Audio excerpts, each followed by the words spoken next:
Hey guys, tonight we slip into the warm, humid embrace of ancient Angkor, where the rainy season turns the Khmer Empire into a shimmering web of hidden canals. Picture yourself standing on a muddy embankment, the air thick with the scent of wet earth and jasmine as monsoon clouds churn overhead. Your sandals squelch in the red clay. Good luck keeping those clean, because you probably won't survive a day without slipping into a ditch. These canals, snaking through jungles and rice fields, were the lifeblood of a civilization that dazzled Southeast Asia 1,000 years ago. So, before you get comfortable, take a moment to like the video and subscribe, but only if you genuinely enjoy what I do here. Drop a comment with your city and local time. I'm curious where you're drifting off from tonight. Now, dim the lights, maybe turn on a fan for that soft background hum, and let's ease into tonight's journey together. You're in Angkor, circa 1150 CE, at the peak of the Khmer Empire's glory. The rainy season has just begun, and the world around you feels alive, almost pulsing. Rain patters on palm leaves, a steady drumbeat that lulls the jungle into a hazy rhythm. You're not just standing in a city. Angkor is a sprawling network of temples, villages and waterways, home to nearly 1 million people. That's massive for the medieval world, bigger than most European capitals at the time. The canals you're about to explore aren't just ditches. They're the arteries of this empire, channeling monsoon rains to rice fields, temples and markets. Without them, Angkor would have been a dusty footnote, not a marvel. As you squint through the drizzle, you notice workers in loincloths hauling baskets of earth, their voices barely audible over the rain. These canals, some wide as modern highways, were dug by hand, a feat that makes your back ache just thinking about it. Historians still argue whether the Khmer planned this system with genius precision or stumbled into it through trial and error. Either way, it worked. The canals didn't just manage water, they shaped a way of life. You spot a quirky detail. Some workers tie reeds around their wrists, believing it wards off water spirits. Superstition or not, it's the kind of odd habit that makes you smirk. Imagine explaining that to your boss today. You start walking along a canal's edge, the water murky and rippling. It's not just a channel, it's a lifeline. The rainy season, which lasts 6 months, dumps enough water to drown a lesser city. But Angkor thrives on it. The canals store and spread this deluge, turning floodplains into fertile fields. You pass a farmer wading knee-deep, planting rice seedlings with a rhythm that feels almost hypnotic. His hands move like a slow dance, and you can't help but feel the calm of this place seeping into you. The Khmer grew enough rice to feed their massive population and trade the surplus, a fact that screams logistical brilliance. But don't get too cozy. Those mosquitoes buzzing around your ankles are the size of small birds. A quick joke. If you think your commute is bad, try dodging crocodiles in a monsoon. The air grows heavier as the rain picks up, cloaking the jungle in a misty veil. You're starting to see why the Khmer revered water. It's not just practical, it's sacred. Temples like Angkor Wat, just a few miles away, are surrounded by moats that mirror the canal's design.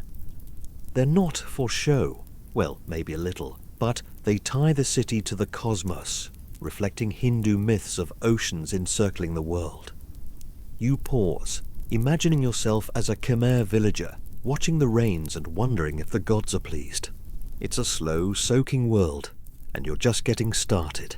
You're still trudging along the canal's edge, the monsoon's gentle patter on your shoulders, like a friend who won't stop tapping you. Dawn is breaking over ancient Angkor, and the sky's a soft grey streaked with pink. The air smells of wet stone and something faintly sweet, maybe wild mangoes. You're watching Khmer workers, their silhouettes blurred by mist, as they carve out a new canal with ant-like persistence. These folks are up before the roosters, and you're wondering how they don't just nap in the mud. Spoiler, they probably want to, but empires don't build themselves. The scene is pure medieval hustle. Men and women, knee-deep in sludge, wield wooden shovels and woven baskets, scooping earth and piling it into embankments. This is 1150 CE, and the Khmer Empire's canal system is already a marvel, stretching hundreds of miles to feed rice fields and temples. A mainstream fact: Angkor's hydraulic network was so vast it could store billions of gallons of monsoon water, making it one of the ancient world's greatest engineering feats. You watch a worker pause to sharpen his shovel on a stone, and you can't help but think of your own dull kitchen knives. Same vibe, less empire building. Here's the quirky bit. Some workers chew betel nut, their teeth stained red, spitting into the canal like it's a ritual. Locals swear it keeps them alert, but it looks like the world's messiest energy drink. You smirk, imagining pitching betel nut to a modern startup. Red teeth, bold vibes. Historians still argue whether these canals were centrally planned by Khmer kings, or grew organically as villagers improvised. The truth likely lies in the middle. Kings set the vision, but workers like these made it real, one muddy basket at a time. You step closer, careful not to slip into the canal. Your sandals are already a lost cause. The workers chant softly, a rhythmic hum that blends with the rain's drone. It's not just labor, it's a community affair. Women weave reeds into mats to stabilize the canal walls, while kids dart around, ferrying water in gourd jugs. You notice a girl, maybe 10, balancing a jug on her head with the grace of a dancer. She catches your eye and grins, probably because you look like a soggy tourist. It's a reminder these canals aren't just engineering, they're the heartbeat of daily life. The canal you're following is half finished, its edges rough but purposeful. You can see how it'll connect to a larger waterway, funneling monsoon rains to distant fields. The Khmer didn't just dig ditches, they sculpted the landscape, turning flood-prone jungles into a breadbasket. A quick joke. If you think your plumbing's finicky, try maintaining a canal with no power tools. The workers' precision is mind-boggling. No blueprints, no GPS, just experience and maybe a few prayers to the rain gods. As dawn brightens, the mist thins, revealing more of Angkor's sprawl. Temples poke through the jungle like stone giants, and you spot farmers wading into nearby fields, their ox carts creaking. The canals tie it all together, a watery web that keeps this empire humming. You're starting to feel the rhythm of this place, the way the rain and the work and the people all sync up. It's slow, deliberate, almost meditative. You take a deep breath, letting the damp air fill your lungs, and keep walking. That girl with the jug is still grinning at you, and you're pretty sure she's winning at life. You're still plodding along the canal's muddy edge in ancient Angkor, the monsoon's steady drizzle soaking your imaginary tunic.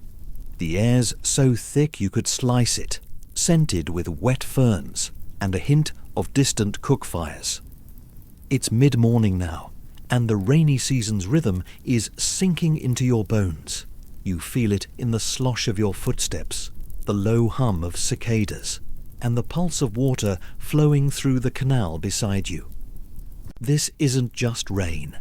It's the life force of the Khmer Empire, turning jungles into a thriving metropolis.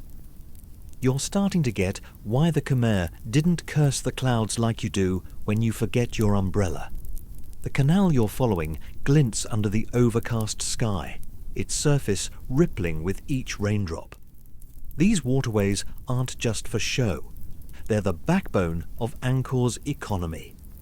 A mainstream fact, the Khmer used canals to irrigate rice fields, producing 3 harvests a year, a feat that fed nearly 1 million people in the 12th century. That's like medieval fast food, but with more mud and fewer drive-throughs. You watch the water churn, carrying silt that fertilizes the fields. It's a natural conveyor belt, and you're quietly impressed. Your own garden probably looks like a sad cactus by comparison. Here's the quirky tidbit. Some Khmer farmers toss lotus flowers into the canals, believing they appease water spirits who might otherwise clog the flow. You spot a farmer doing just that, his hands deftly placing pink blooms on the water. It's half prayer, half decor, and you can't help but chuckle. Imagine explaining feng shui for canals to your local hardware store. Historians still argue whether these rituals were purely spiritual or a clever way to mark water levels. Either way, those flowers bob along, adding a splash of colour to the muddy stream. You pause to watch the canal's flow, noticing how it splits into smaller channels, like veins feeding the landscape. Each branch leads to rice paddies, where farmers wade, planting seedlings in neat rows. The scene's hypnotic, almost ASMR-worthy.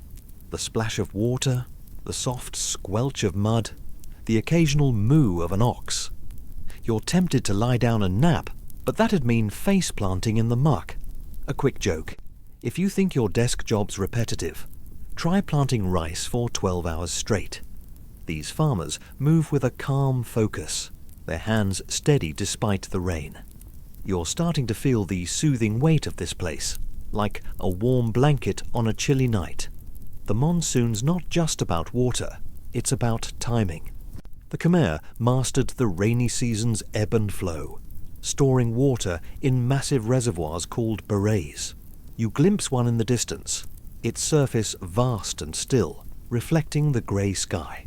These weren't just practical, they were symbols of royal power, built by kings to flex their control over nature. You imagine yourself as a villager, gazing at the beret and thinking, wow, the king's got water game, but the canals, they're the real MPVS, quietly doing the grunt work of keeping Angkor fed and afloat. As you keep walking, the rain picks up, a soft roar that drowns out the world. You're soaked, but it's oddly calming, like standing under a warm shower.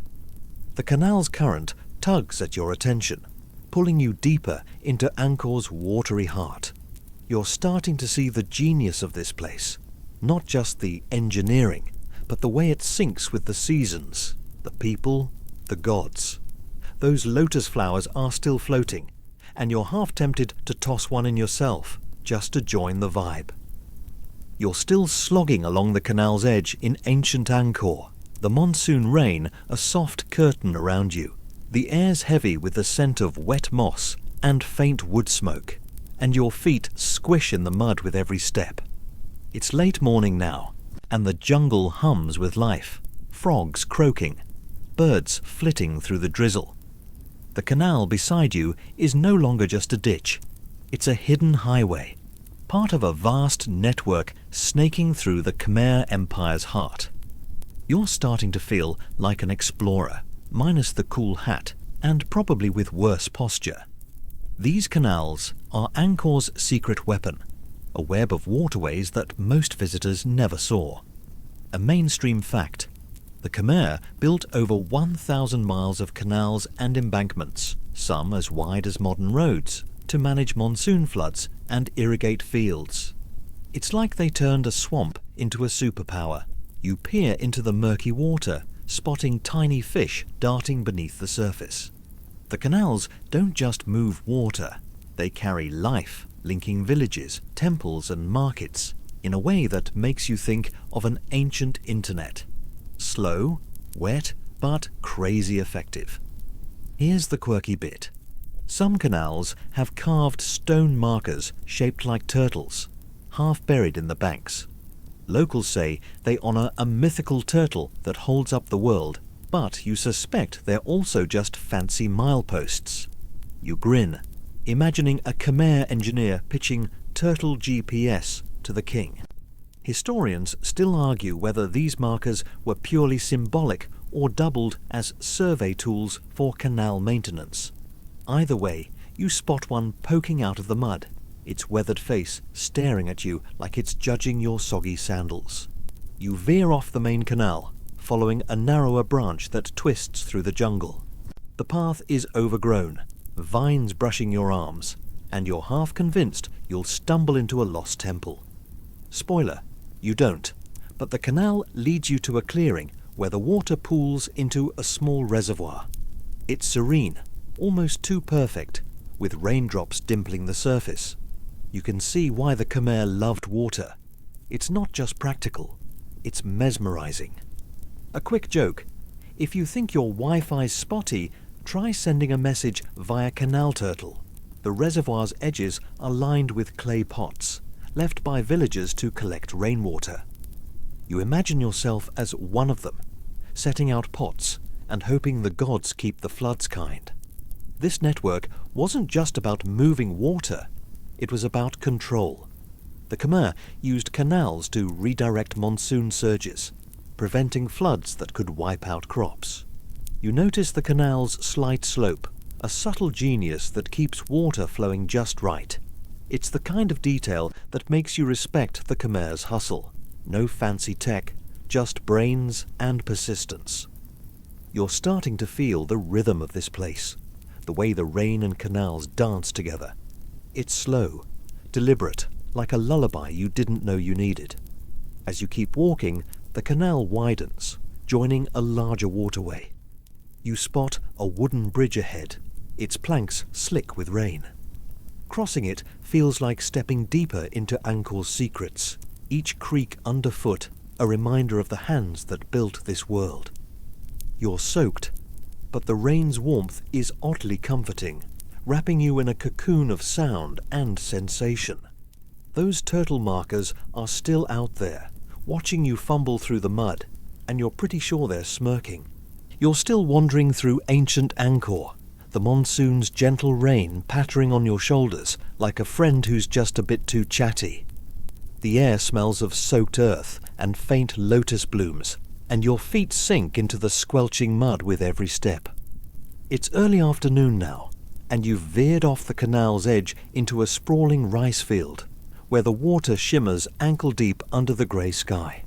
These flooded paddies are the heart of the Khmer Empire's wealth, and you're starting to feel their quiet magic, like a song you can't quite hear, but definitely feel. The rice fields stretch out like a green mosaic, each patch fed by the canals you've been following. A mainstream fact: Angkor's canal-fed irrigation system allowed the Khmer to grow enough rice to support a population rivaling modern cities, with surplus for trade across Southeast Asia. You watch farmers wade through the paddies, their conical hats bobbing as they plant seedlings in neat rows. It's mesmerizing, like watching a slow-motion ballet. You're tempted to try it yourself, but you'd probably faceplant and ruin their hard work. Your green thumb's more of a brown smudge. Here's the quirky tidbit. Some farmers tie tiny bells to their hats, believing the soft jingle scares off rice-eating spirits. You spot one, its faint tinkle blending with the rain's drone, and you can't help but smirk. Imagine pitching haunted rice protection on Shark Tank. Historians still argue whether these bells were purely superstitious or doubled as signals between workers in the vast fields. Either way, the sound adds a dreamy layer to the scene, pulling you deeper into Angkor's sleepy rhythm. You pause at the edge of a paddy, the water cool against your shins. The rice stalks sway gently, their tips brushing the surface like tiny paintbrushes. You can see how the canals feed this field, their channels weaving through the landscape like threads in a tapestry. The Khmer didn't just farm, they choreographed nature, using the monsoon's deluge to turn swamps into bread baskets. A quick joke: if you think your grocery list's long, try feeding 1 million people with no delivery apps. The farmer's hands move with a calm precision, each seedling placed like a prayer for a good harvest. These fields aren't just about food, they're about power. The Khmer kings used rice surpluses to fund temples and armies, making Angkor a regional heavyweight. You imagine yourself as a villager, gazing across the paddies and feeling a mix of pride and exhaustion. The canals make it possible, funneling water with a precision that feels almost magical. You notice a small shrine nearby, its stone worn smooth by rain, where farmers leave offerings of rice and flowers. It's a reminder that this work is sacred, tied to gods and seasons in a way that makes your modern life feel a bit disconnected. As you wade deeper into the field, the rain picks up, a soft hiss that wraps you in a cocoon of sound. The bells on the farmers' hats tinkle faintly, and you're starting to lose yourself in the scene, your eyelids heavy. The paddies stretch endlessly, a green sea fed by those hidden canals, and you're caught in their rhythm, slow, steady, soothing. You take a deep breath, letting the damp air settle in your chest, and keep moving, one squelching step at a time. You're still drifting through ancient Angkor, the monsoon's warm rain, a steady whisper on your skin. The air's thick with the scent of wet stone and faint incense, and your sandals are basically mud pancakes now. It's mid-afternoon, and you've wandered from the rice fields toward the towering spires of Angkor Wat, its moats gleaming like mirrors under the grey sky. These moats aren't just pretty. They're tied to the canals you've been tracing, swelling with the rainy season's magic. You're starting to feel like you're in a dream where everything's connected by water, and honestly, it's pretty soothing. The moats around Angkor Wat are massive, wide as a football field, and deep enough to make you rethink swimming. A mainstream fact: these moats, built in the 12th century, weren't just defensive but symbolic, mirroring Hindu myths of cosmic oceans surrounding sacred mountains. You stand at the moat's edge, watching raindrops ripple across the surface, and it's easy to see why the Khmer thought this place was divine. The temple looms behind, its lotus bud towers half shrouded in mist. You're tempted to snap a mental selfie, but your imaginary phone's probably waterlogged. Here's the quirky tidbit. Locals believe the moat's house guardian spirits, and some swear they've seen glowing fish at night sent by the gods. You squint into the water, half expecting a neon tetra to wink at you and chuckle. Imagine pitching holy fish detectors to a temple priest. Historians still argue whether the moats were primarily for flood control or religious pomp. Probably both, knowing the Khmer's knack for blending practical with mystical.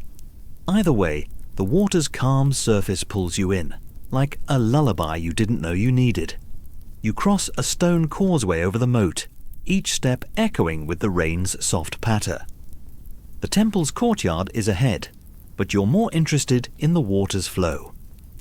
The moats connect to the canal network, channeling monsoon rains to keep the temple grounds stable. You notice workers clearing debris from a nearby channel, their movements slow and deliberate, like they're tending a sacred garden. A quick joke. If you think your yard's high maintenance, try keeping a temple moat crocodile-free. The workers toss weeds aside, and you realize this is a daily ritual, tying the temple to the rainy season's pulse. The moats do more than look pretty.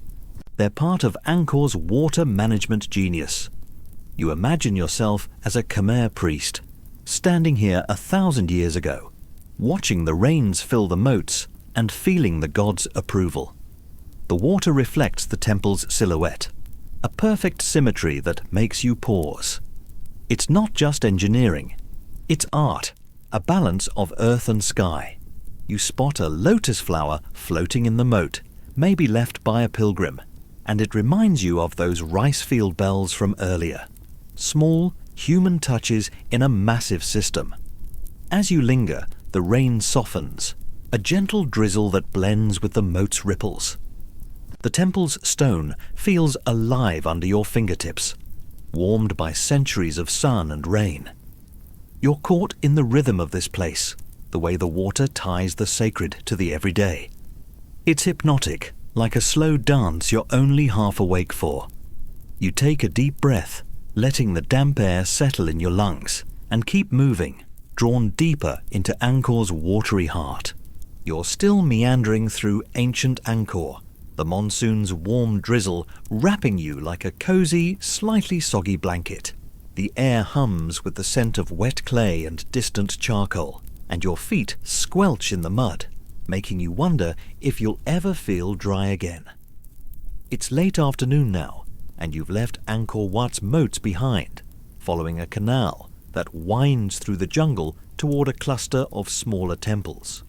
The rain's a soft percussion, and you're starting to admire the Khmer's knack for turning a deluge into a masterpiece. These canals aren't just surviving the monsoon, they're outsmarting it. The canal you're tracing is lined with stone blocks, some mossy and worn, proof of the Khmer's engineering chops. A mainstream fact: the Khmer designed their canals with precise gradients, sometimes as subtle as a 1% slope, to control water flow across hundreds of miles. It's like they had a protractor and a grudge against floods. You watch the water glide, steady and purposeful, carrying twigs and the occasional lotus petal. It's hypnotic, and you're half tempted to dip your toes in, but you're not sure what's lurking down there. Probably not friendly fish. Here's the quirky tidbit. Some canal builders carved tiny fish shapes into the stone blocks, maybe as a good luck charm, or just because they were bored. You spot one, its fins worn to nubs, and grin. Imagine a Khmer mason sneaking in fish doodles like it's his signature mixtape. Historians still argue whether these carvings were decorative or had a deeper purpose, like marking water depth. Either way, they're a reminder that even ancient engineers had a playful side, something you'd never guess from your own spreadsheet-filled life. You pause to watch a worker repair a canal bank, piling mud with a wooden spade. He's using a trick you hadn't noticed before, mixing straw with the clay to make it stickier, like ancient duct tape. It's one of those clever hacks that makes you nod in respect. No YouTube tutorials needed. A quick joke: if you think your DIY projects are rough, try fixing a canal with no Home Depot. The worker's hands move with a rhythm that feels timeless, and you realize these small fixes kept Angkor's waterways running for centuries. The canal's genius lies in their adaptability. You notice a sluice gate nearby, a simple wooden panel that can redirect water to different fields. It's low-tech but brilliant, letting the Khmer tweak the flow like DJs mixing a track. You imagine yourself as a canal keeper, sliding that gate and feeling like a water wizard. The system wasn't just about surviving the monsoon, it was about thriving, turning floods into fertile fields and temple moats. You're starting to see why the Khmer were so chill about the rainy season. They had it all figured out, while you're still grumbling about a leaky umbrella. As you keep walking, the canal curves, revealing a small shrine half hidden by vines. A stone statue of a Naga, the mythical serpent, guards it, its coils glistening in the rain. It's a nod to the water gods, and you feel a pang of awe.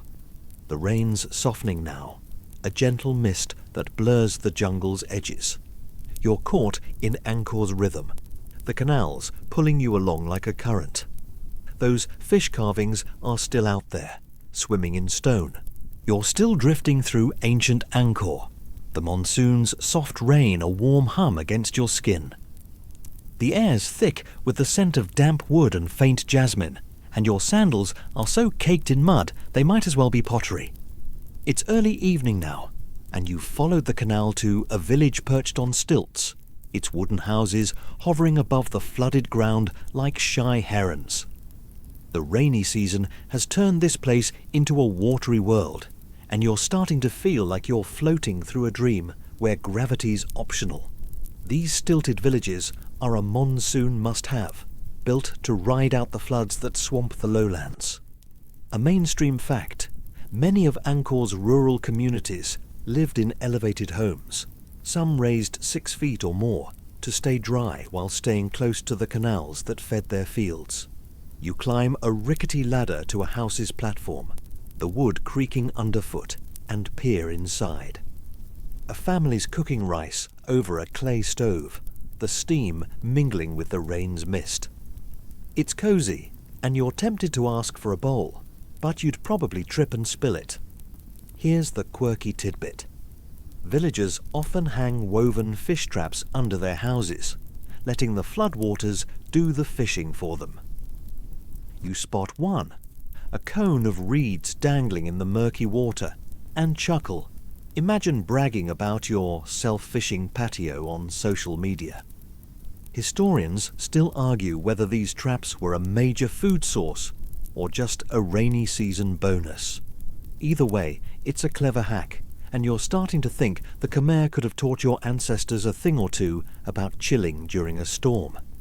You lean against the platform's railing, watching kids paddle a canoe through the flooded village. Their laughter cuts through the rain's drone, and you can't help but smile. They're having more fun than you ever did in a kiddie pool.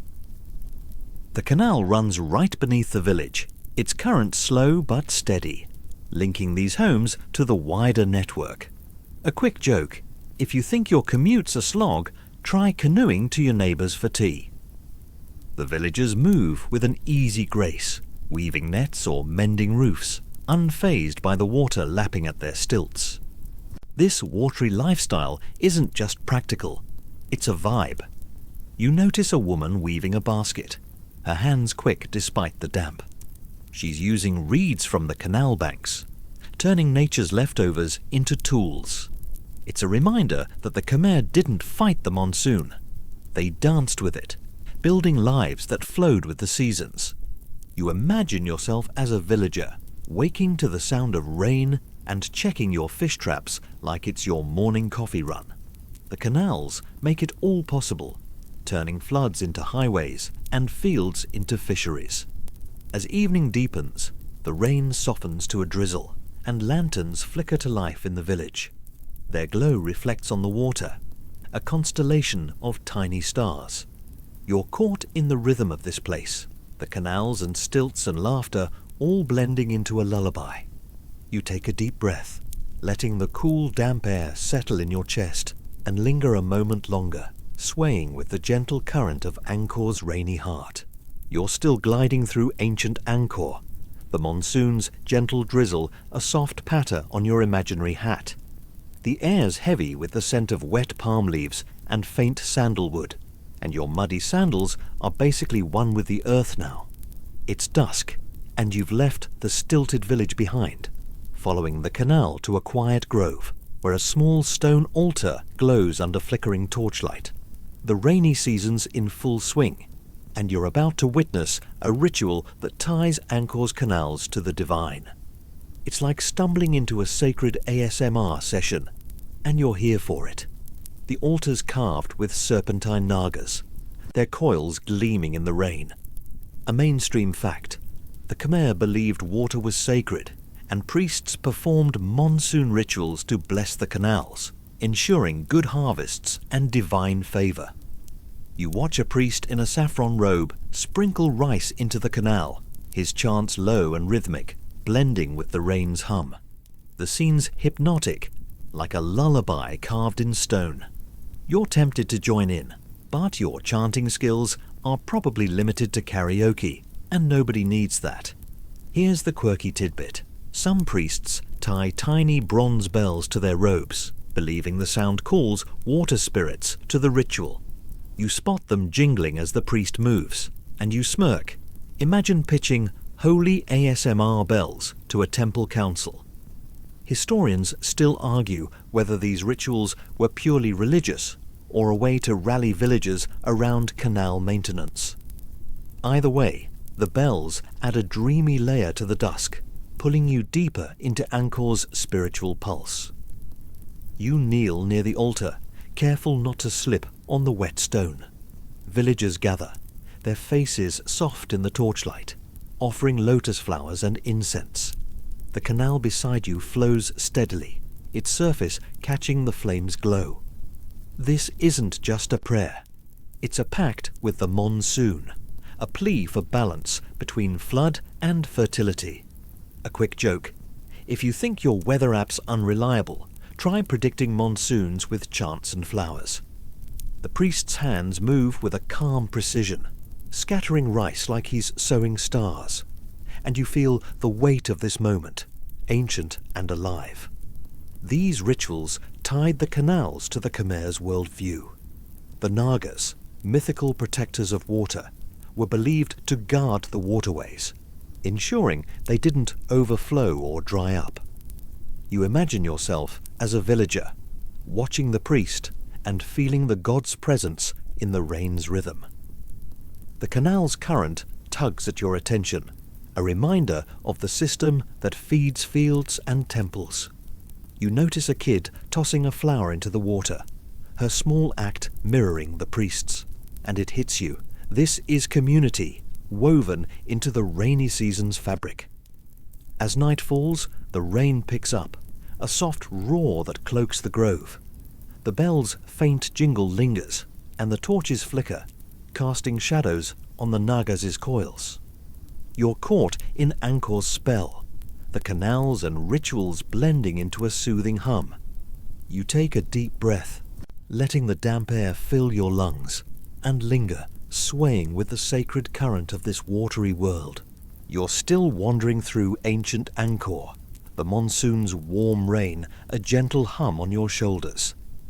The air's thick with the scent of damp earth and faint turmeric from a nearby market, and your muddy sandals are basically a lost cause now.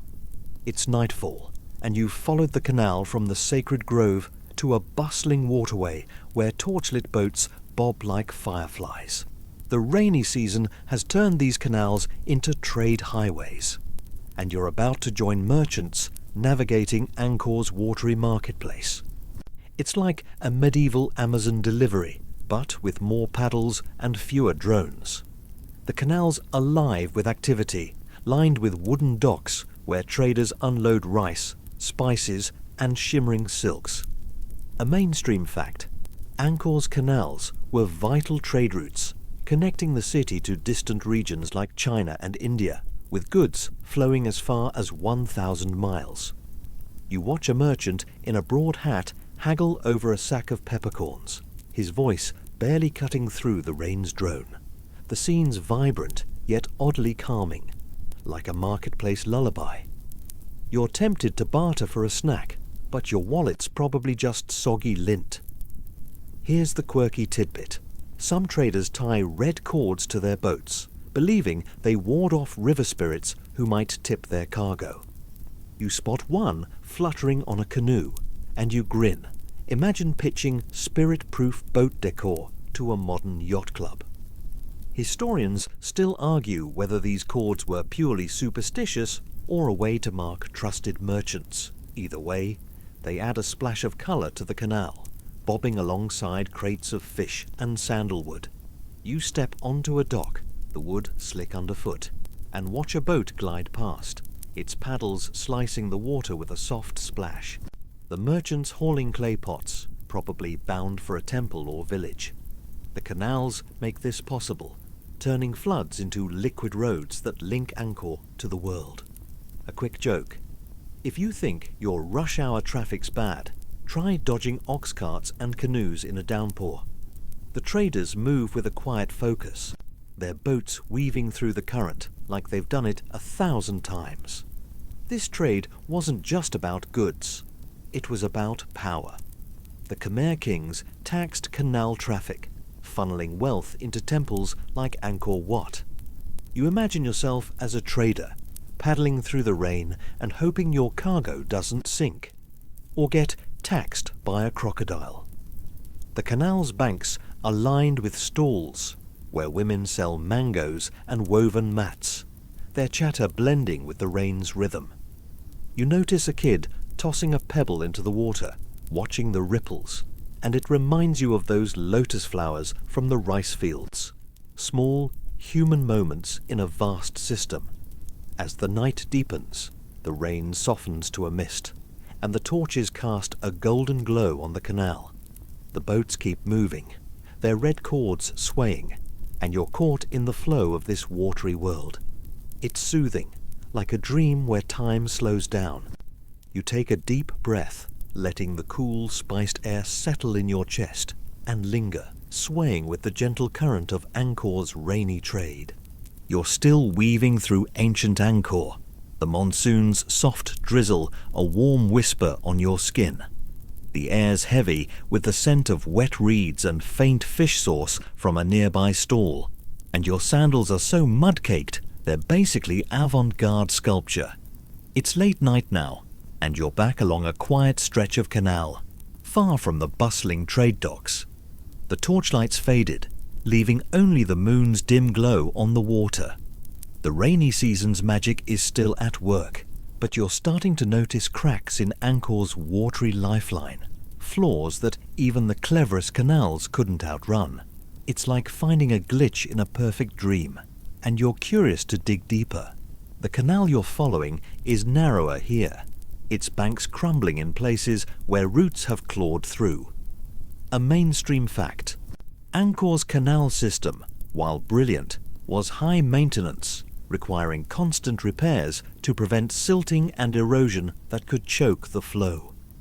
You spot a worker patching a muddy bank, his hands sluggish in the rain, and you can't help but feel his exhaustion. The canals were a marvel, but they weren't foolproof. Nature's relentless, and you're pretty sure it doesn't take kindly to being tamed. Here's the quirky tidbit. Some villagers toss broken pottery into the canal to appease the water spirits when floods threaten. You see a shard bobbing in the current, and you smirk. Imagine explaining smash-a-plate flood control to your local city planner. Historians still argue whether these offerings were spiritual or a practical way to mark problem spots for repairs. Either way, it's a reminder that the Khmer leaned on hope as much as engineering, a vibe you can relate to when your Wi-Fi drops midstream. You pause by the canal, noticing how the water's murkier here, clogged with silt and leaves. This was the system's Achilles heel. The monsoon brought life, but also sediment that could clog channels faster than you can say bad plumbing. You imagine yourself as a canal keeper, wading through the muck to clear it, and suddenly your desk job doesn't seem so bad. A quick joke: if you think your chores are endless, try desilting a canal with a bamboo scoop. The worker nearby keeps at it, his silhouette faint in the moonlight, and you respect his grind. Angkor's survival depended on folks like him. The canal's flaws weren't just technical, they were systemic. The Khmer's massive network demanded labor and resources, stretching villages thin. You notice a deserted repair site, tools scattered like someone gave up halfway. It's a hint of strain, a sign that even this empire had limits. You think back to those fish carvings and lotus flowers, small human touches that couldn't fully bridge the gap between ambition and reality. The canal's current feels sluggish now, mirroring the weight of this realization, but it's still moving, still carrying Angkor's pulse. As the rain lightens to a misty veil, the jungle around you hums with crickets, their chirps blending with the water's gurgle. You're caught in the quiet tension of this place, where genius and fragility coexist. The broken pottery in the canal catches your eye again, glinting faintly, and you wonder what stories it holds. You take a deep breath, letting the cool, earthy air settle in your lungs, and keep walking, drawn deeper into Angkor's imperfect rainy heart. You're still trudging through ancient Angkor, the monsoon's gentle mist a soft veil on your face. The air's thick with the scent of soggy leaves and a whiff of distant ox dung, and your sandals are so muddy they're practically their own ecosystem. It's the wee hours now, and you're following a canal that's grown wild, its banks tangled with vines under the faint starlight. The rainy season's been your guide, but tonight you're feeling its double edge, blessings of water and the chaos it can unleash. It's like realizing your favorite cozy blanket might also trip you up, and you're ready to see how the Khmer danced with this danger. The canal's flow is stronger here, swollen by weeks of rain, and you can sense its power. A mainstream fact, the monsoon's floods, while vital for Angkor's rice fields, could overwhelm canals, washing out embankments and drowning crops if not carefully managed. You spot a collapsed bank, mud spilling into the water like a clumsy cake recipe, and you wince. The Khmer built sluice gates and reservoirs to tame these surges, but nature's a tough opponent. You're starting to respect their hustle. Your own battles with a leaky faucet feel like child's play. Here's the quirky tidbit. When floods loomed, some villagers hung woven palm fronds over the canal, believing they'd calm the water spirits. You see one flapping in the breeze, half sunk, and grin. Imagine pitching palm frond flood therapy to a modern engineer. Historians still argue whether these fronds were purely ritualistic or helped signal high water levels to canal keepers. Either way, it's a charming quirk, like tossing a lucky penny into a wishing well, except wetter and with more stakes. You step carefully along the canal, avoiding a puddle that's basically a small lake. The water's churning now, carrying branches and the occasional startled frog. You imagine yourself as a Khmer farmer, watching the rains and praying your fields don't turn into a swamp. The canals were a lifeline, but when the monsoon flexed, they could become a liability. A quick joke. If you think your weather forecast's iffy, try guessing when a monsoon might flood your house. You spot a worker reinforcing a bank with stones, his hands steady despite the dark, and you nod in silent solidarity. Keeping Angkor afloat was no small gig. The monsoon's duality shaped everything here. The same rains that filled reservoirs could erode the very canals they depended on, a balancing act that kept villagers on edge. You think back to those turtle markers and bell-tied hats, small, hopeful gestures against nature's might. The canal's current feels restless tonight, tugging at your attention like a warning. You notice a shrine nearby, its offerings of rice scattered by the wind, and it hits you. The Khmer revered water, but they never fully trusted it. As the mist thickens, the jungle's sounds soften, a chorus of drips and rustles that lulls you. You're caught in Angkor's delicate dance, where every raindrop could be a gift or a threat. The palm frond in the canal sways, a soggy flag of resilience, and you feel a quiet awe. You take a deep breath, letting the cool, earthy air settle in your chest, and keep moving, drawn deeper into this rainy, restless world. You're still roaming through ancient Angkor, the monsoon's faint drizzle, a gentle nudge on your skin.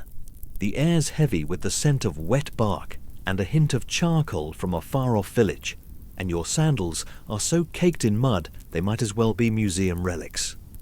It's the quiet hours before dawn, and you're tracing a canal that's half hidden by jungle, its waters murmuring under the starlight. Tonight, you're meeting the unsung heroes of Angkor's canals, the labourers whose sweat and calluses built this watery empire. It's like discovering the backstage crew of a blockbuster, and you're ready to give them a nod. The canal's banks are rough here, marked by years of toil and repair. A mainstream fact, Angkor's canal system relied on thousands of labourers, many conscripted from rural villages, who worked seasonally to dig and maintain the network under royal orders. You spot a group of workers resting under a banyan tree, their woven hats dripping as they share a meal of rice and fish. Their faces are lined, but their laughter cuts through the rain's hum, warm and human. You're tempted to join them, but your cooking skills would probably just offend the fish. Here's the quirky tidbit. Some labourers carved their initials into canal stones, a sneaky act of pride, or maybe just boredom.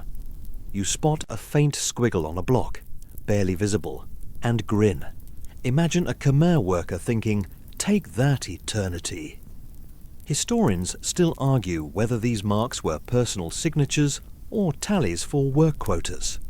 Either way, they're a reminder that these canals weren't just royal projects.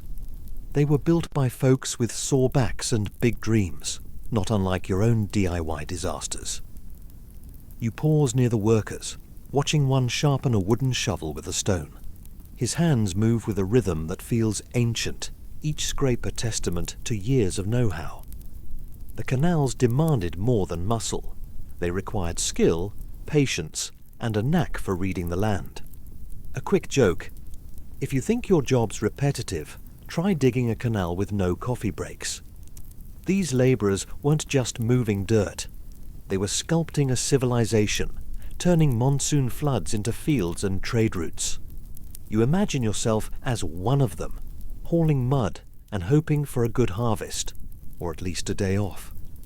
Their lives weren't glamorous. Most were farmers who worked the canals during the dry season, leaving families to serve the king's vision. You notice a worker weaving a reed mat, maybe for his home, and it hits you. Their world was woven into the canals, just like those lotus flowers and fish traps you saw earlier. The canal's current flows steadily, a quiet tribute to their grind. You think back to those turtle markers and bell jingles, small traces of the people who kept Angkor alive, even if history forgot their names. As dawn creeps closer, the rain softens to a whisper, and the jungle's chorus of frogs fades. You're caught in the labourers' story, their quiet resilience echoing in the canal's flow. The carved initial glints faintly, a tiny rebellion against time, and you feel a pang of respect. You take a deep breath, letting the cool, earthy air fill your lungs, and linger, swaying with the unseen current of Angkor's forgotten builders. You're still wandering through ancient Angkor, the monsoon's faint mist a soft caress on your face. The air's thick with the scent of damp moss and a whisper of distant cook fires. And your sandals are so muddy they're practically a new species. It's just past dawn, the sky a pale grey, and you're following a canal that's grown sluggish, its waters choked with silt and tangled roots. The rainy season's still here, but you're sensing the slow fade of Angkor's canal system, like a song winding down. It's a bittersweet moment, and you're ready to trace the decline of this watery lifeline. The canal's banks are crumbling, overgrown with vines that seem to mock its former glory. A mainstream fact: by the 14th century, Angkor's canals began to fail due to silting, erosion, and neglected maintenance, contributing to the city's gradual abandonment. You spot a broken sluice gate, its wooden planks splintered, and you can feel the weight of time. The Khmer's genius kept the monsoon at bay for centuries, but nothing lasts forever, not even your favourite pair of socks, and definitely not a canal network fighting nature's entropy. Here's the quirky tidbit. Some villagers left small clay figurines by failing canals, hoping to revive the water's spirit. You see one half buried in the mud, its tiny face worn by rain, and you smirk. Imagine pitching canal therapy dolls to a city council. Historians still argue whether these figurines were desperate pleas or symbolic farewells as communities moved on. Either way, it's a poignant touch, like leaving a note for a house you're abandoning, and it tugs at your heart a bit. You step carefully along the canal, avoiding a collapsed bank that's more swamp than path. The water's barely moving now, a stark contrast to the bustling trade routes and rice fields you saw earlier. You imagine yourself as a Khmer villager, watching the canals clog and wondering if the gods have turned away. The decline wasn't just about mud, it was about people. Labour shortages, maybe from wars or disease, left fewer hands to clear the silt. A quick joke: if you think your to-do list's overwhelming, try unclogging a canal while dodging royal tax collectors. You spot a lone worker tossing debris aside, his efforts almost futile, and you nod in quiet respect. He's fighting a losing battle, but he's still here. The canal's fade reshaped Angkor. Villages shrank, temples emptied, and the once vibrant network became a ghost of itself. You think back to those fish carvings, lotus flowers, and bell jingles, small human sparks that couldn't stop the slide. The canal's stillness feels heavy, like a held breath, and you realize this was more than engineering. It was a way of life slipping away. You notice a lotus petal drifting in the murky water, a faint echo of the rituals you witnessed, and it's like Angkor's whispering its own elegy. As the mist thickens, the jungle's sounds soften to a faint hum, cradling you in a dreamy haze. You're caught in the canal's quiet end, its legacy fading but not forgotten. The clay figurine stares up from the mud, a tiny witness to time's march, and you feel a gentle ache. You take a deep breath, letting the cool, earthy air settle in your chest, and keep moving, drawn deeper into Angkor's fading rainy heart. You're still drifting through ancient Angkor, the monsoon's faint drizzle a tender whisper on your skin. The air's soft with the scent of wet ferns and a distant trace of jasmine, and your sandals, caked in mud, feel like they belong to this earth now. It's early morning, the sky a gentle grey, and you're standing by a canal that's more memory than waterway, its waters still and fringed with lotus pads.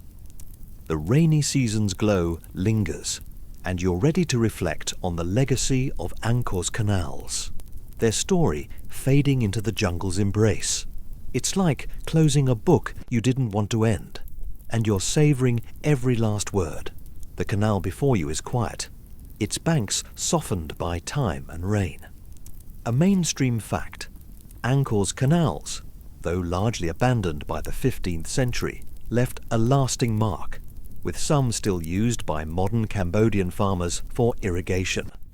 You watch a lone farmer wade nearby, his net catching fish in the shallow water, and you see the echo of those ancient Khmer who tamed the monsoon. The canal's genius wasn't just in their scale, but in their endurance, a blueprint for survival that whispers through the ages. You're tempted to dip your toes in, but you're pretty sure your feet would scare the fish. Here's the quirky tidbit. Locals still tell stories of canal ghosts, spirits of ancient workers who guard the waterways at dusk. You spot a small offering of rice by the bank, left for luck, and you smile.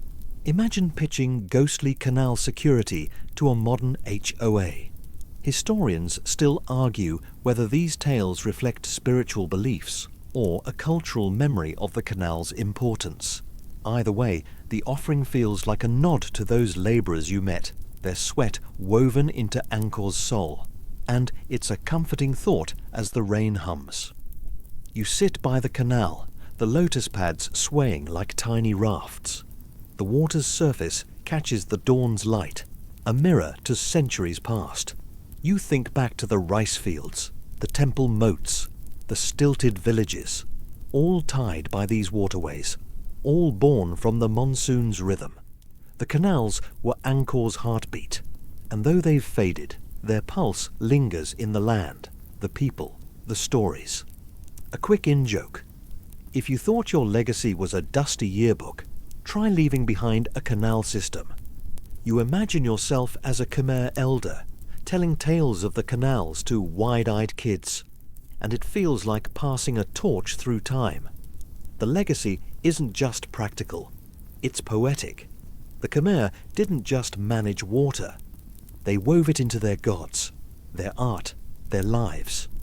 You recall those turtle markers, bell-tied hats, and clay figurines, small human threads in a vast tapestry. The canal's stillness wraps you in a gentle calm, its waters a lullaby that soothes your thoughts.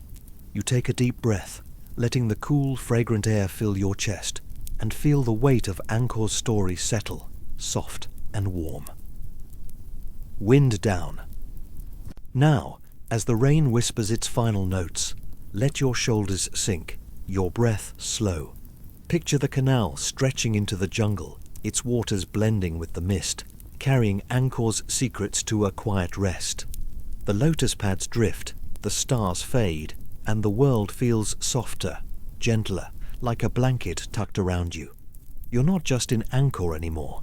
You're floating on its memory, cradled by the monsoon's tender hum. Let the sound of rain, faint and far, guide your thoughts to stillness, each drop a nudge toward dreams. The canals are at peace, and so are you, slipping into a calm as deep as the waters you've walked. Sleep calls, warm and waiting, and you're ready to answer.